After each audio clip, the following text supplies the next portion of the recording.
I'm Bobbie Wygant and happy to be with you for this occasion. We're going to have a lot of fun today. I'll tell you a little bit about my background.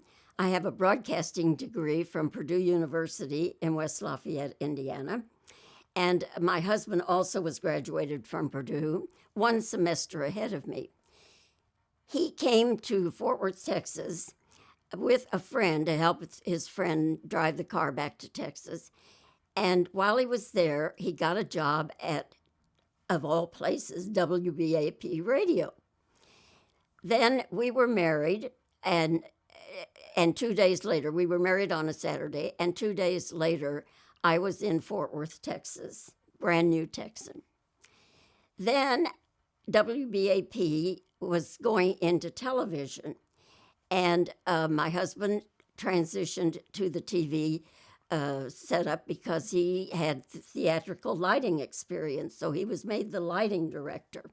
And one day he passed the manager in the hall who wanted to know if Bobbie wanted a job. Phil said yes. I ended up going to work 2 weeks before WBAP TV went on the air, initially as a writer. But in those days, everybody was doing everything. And I found myself on the air doing TV programs, kind of assisting Frank Mills and others who were hosting game shows, whatever, to fill the time. And I like to say I was Vanna White before there was a Vanna White. In 1960, they started a daytime program called Dateline, and I became the hostess of that program. And we did a little bit of everything. As I always said, if it isn't illegal or immoral, we'll do it. I was the producer of the show.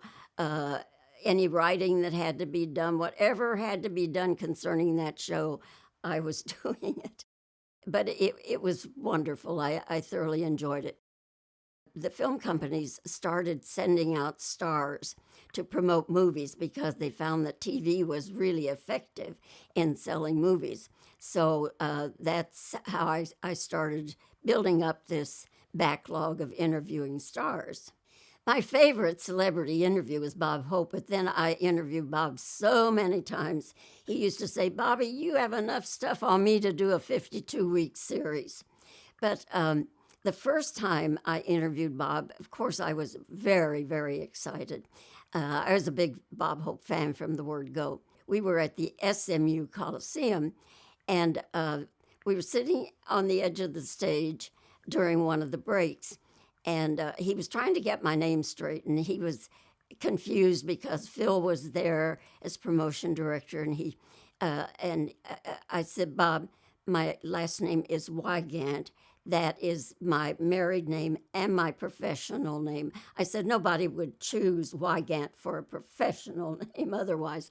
And he said, "That's all right, honey." He said, "If I can make it with this nose, you can make it with that name."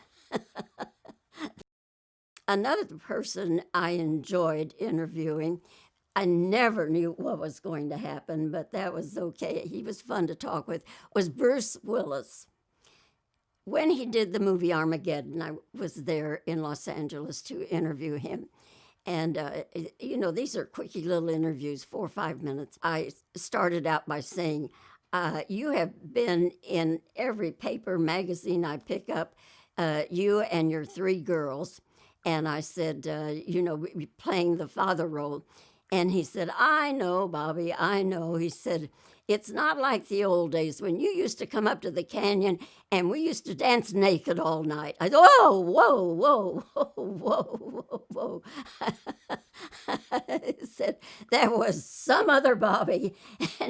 And he just carried it on, So finally, the room producer was giving us "You're out of time." I said, "Okay." I said, "Bruce, here you are. You've wasted all my time, and we haven't even talked about Armageddon." So he turns to the room producer and he says, turn off the clock. I'll tell her when she leaves."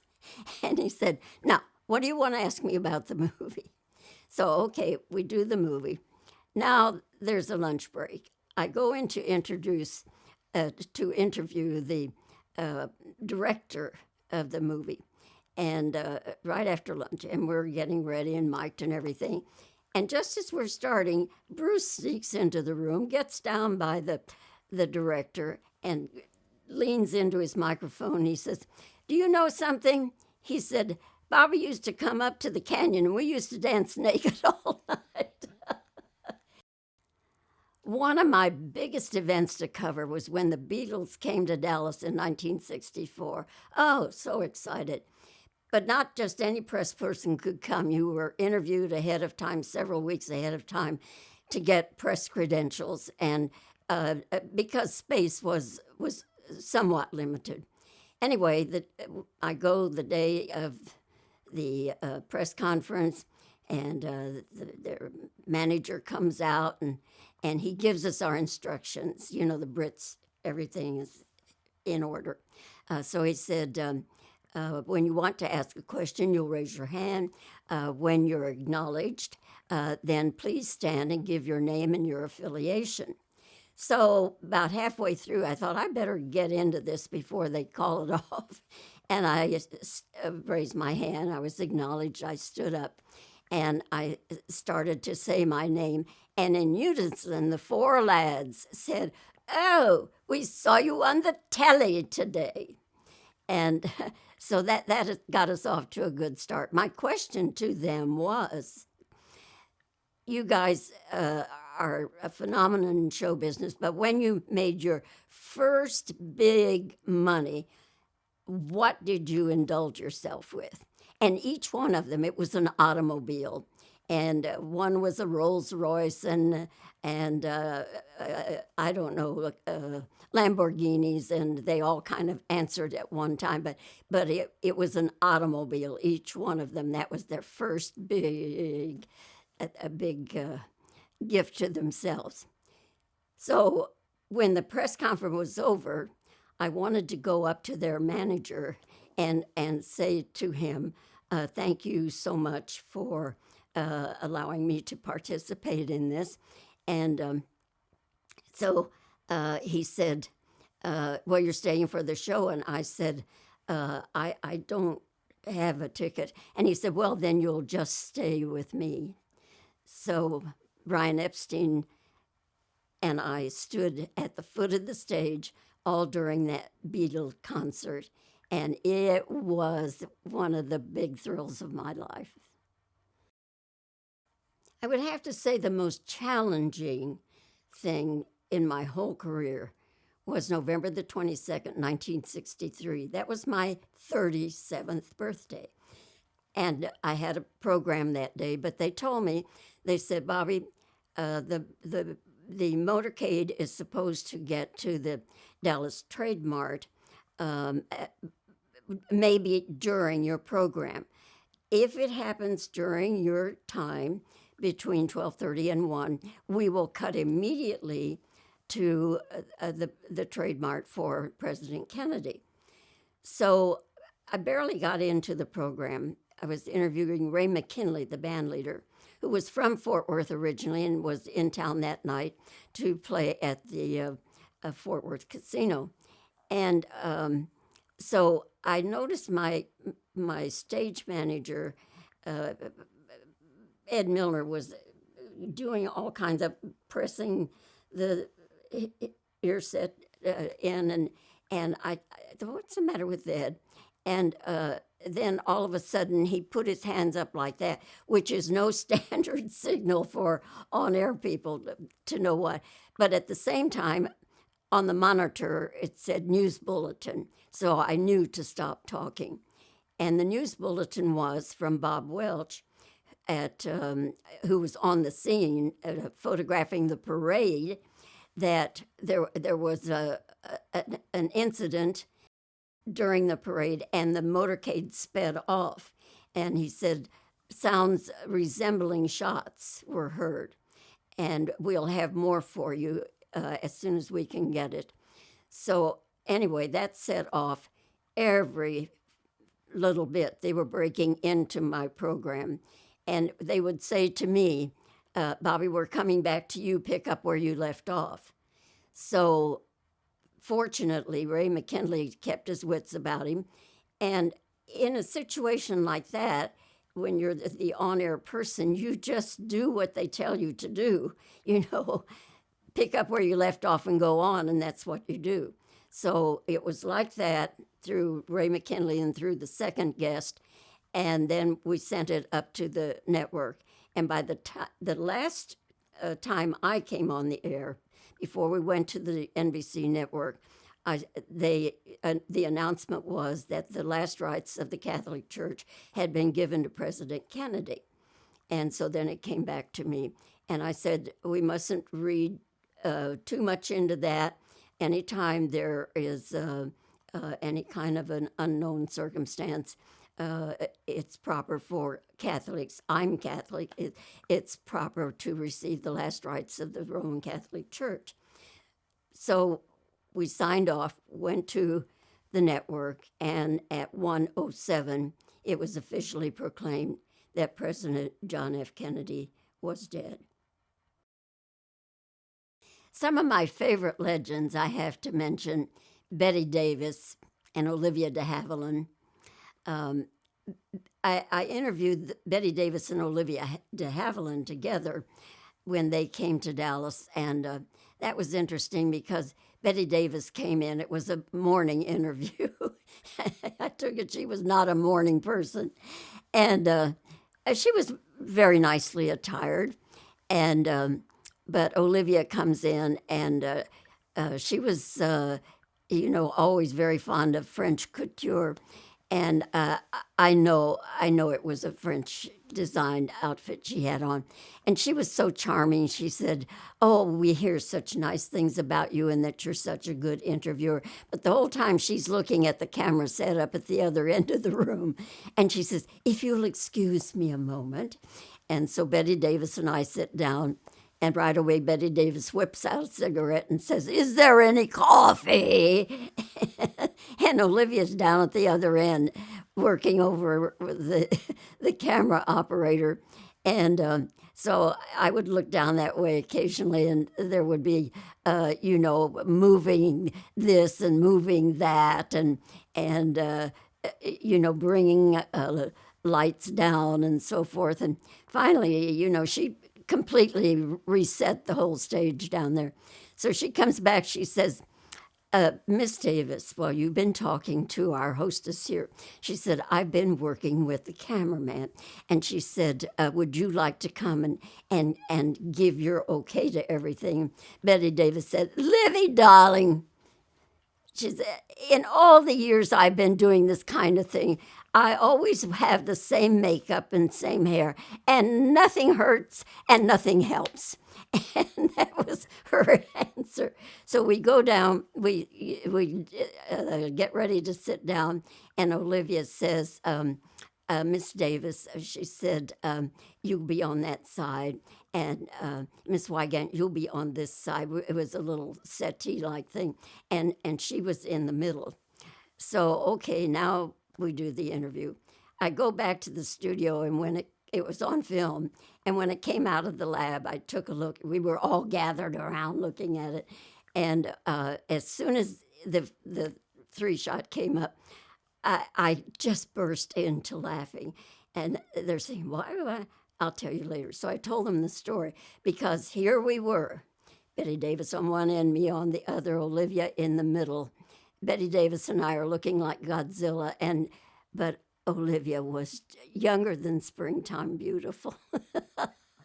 Then another time I interviewed Bette Davis, the legend, by herself, and it was a press conference ahead of me. We were set up by ourselves at the other end. So when the press conference was over, and she moved down to be with me, a lot of the press photographers followed.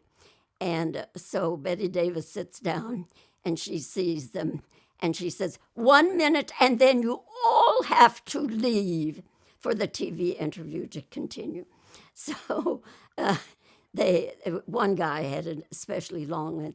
"You there with the long lens, no nostril shots." So we're anybody looks like they're getting too close, I say, no nostril shots. Whenever you mention Channel 5 television, WBAP, to anybody who's over 40 maybe, they remember Harold Taft. He was our chief meteorologist for many years. He was the father of television meteorology. He wrote the book, and that's not just for our station or our area. It was for anybody and everybody doing television meteorology. Harold set the standards for that.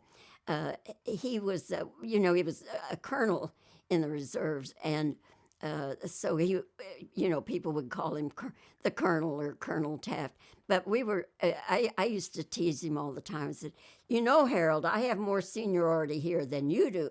I went to work 2 weeks before you started. And so we were the best of friends. We hosted the Jerry Lewis Labor Day Telethon.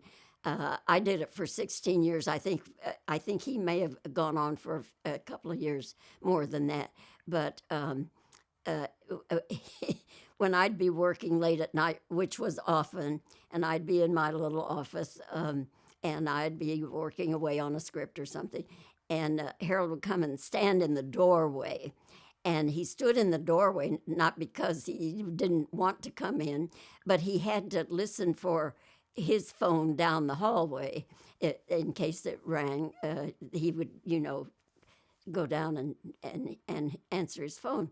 But he used to stand in the doorway, and he'd tell me what the suits upstairs are doing. And it was always, some ridiculous thing that the suits, the management upstairs wanted him to do or wanted to change and all. And he didn't have anybody else to confide in. So we were very tight and very dear friends. I still miss him to this day. For years, people kept saying to me, you've got to write a book, you've got to write a book. Well, when you're working 18 out of 24 hours, you don't have much time to write a book. But I'm such a squirrel, I just kept things, interviews, and a lot of what I did went into Channel 5 archives, but a lot of what I did on the press trips when we would travel LA, New York, even abroad. We went to Germany and Italy and London many times. I would keep all that stuff. And thank goodness into my life came Eric Clapp, and he was still at UT Arlington. But they said to him, they assigned him as an intern to me, and they said to him, see all that mess around Bobbie's desk? It's your job to clean that up. And so he set up a little place down in the basement where all this stuff was in boxes, and started organizing it. And he is my archivist today. They're in the process of digitizing it on YouTube. If you go to YouTube, the Bobbie Wygant Archive, you will see many of the interviews that we're talking about today. And it's just wonderful. And his assistant, Mitch Winberg, is just, they're together. They're just doing a fantastic job. Worth your time and a look-see. But anyway, getting back to the book, people kept saying, you should write a book, you should write a book. So I kept journals, yearly journals. Every day it was an entry, just a couple of words maybe of what I did that day. The way I kept saying, I don't know anything about the publishing business, and I knew I should, but, I was too busy.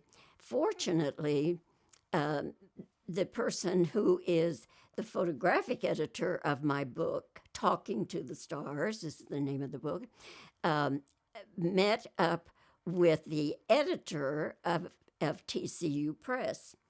And they got to talking, and next thing I knew, Christina Petoskey, my dear friend and the photographic editor of the book, calls and says, "I've got a book deal for you. They want to talk to us at TCU Press." I thought, a nice little book, ordinary book with some pictures scattered throughout. And after the first meeting, they get back to me, and suddenly we're doing a coffee table book. And we had submitted several hundred pictures, and they wanted more pictures. I said, "Christina, the book is going to weigh a ton. They'll need a cart to get it out of the bookstore."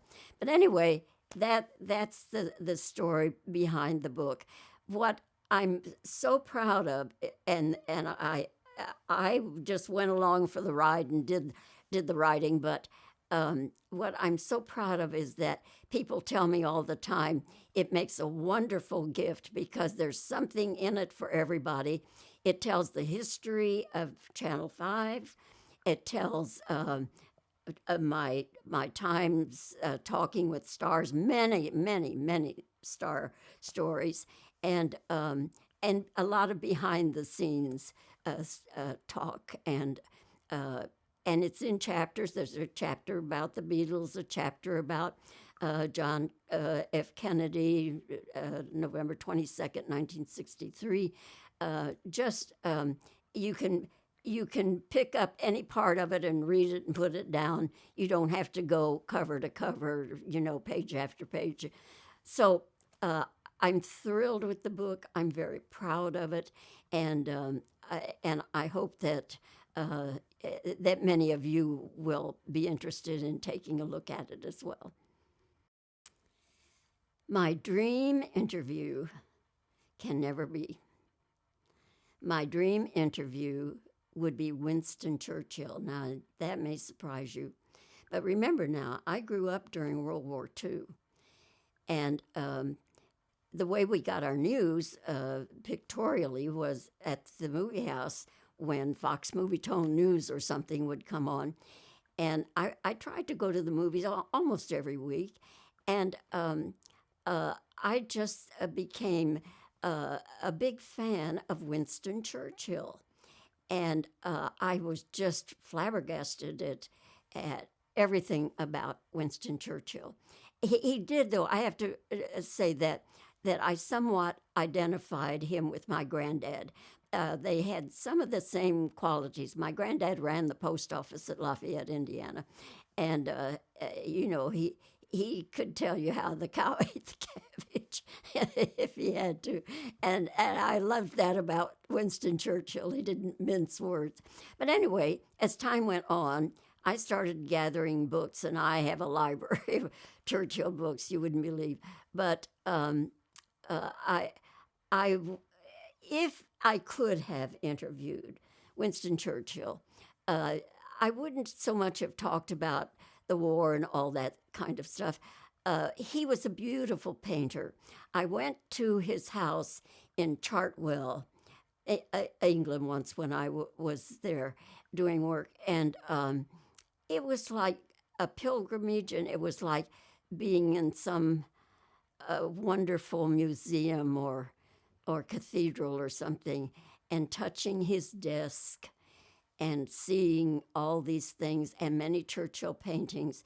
And I was just I was misty-eyed the whole time I was going through it. It was just such a wonderful experience. So I would have talked with him about his art and about his dear wife. They were so dedicated to one another, and his home life, and it would have been that kind of an interview. I didn't get to interview Churchill, but I did meet and talk with. I didn't actually get to do an interview, but I had 2 meetings with Celia Sandys, the granddaughter of Winston Churchill, and she wrote a book about her grandfather. And I met her and talked with her in Dallas, and then I had tea with her in London one time, and she was so down to earth, and she loved her granddad like I loved my granddad Connolly. And so that's as close as I ever got to Churchill, but he will always live in my memory. I tell you, my role models were Bob Hope and George Burns. You know, they both worked. They both lived to be 100, and they both worked until the last year or two of their lives. And I mean, they were out there, you know, doing it.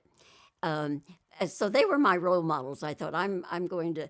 But here's what I noted about both of them, is that they they didn't just get in a rut and insist on staying there.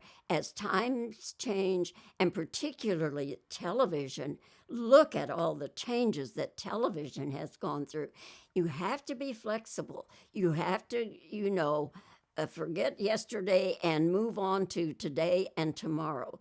So I was always willing to do that, and and enjoyed doing it. Actually, I never got too married to what I was doing, and the new technology and the things you could do with it, exciting. I found that just wonderful.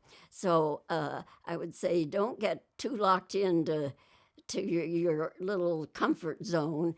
Um, you know, go with the times, and just as I say, just keep on keeping on. That's what I've done for over 70 years.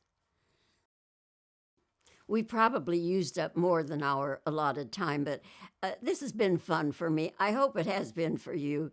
Uh, you know, laughing at some of these remembrances and being sad at some of the other things that come into a reporter's life. But I've loved being with you, and I hope you've enjoyed it as much as I have.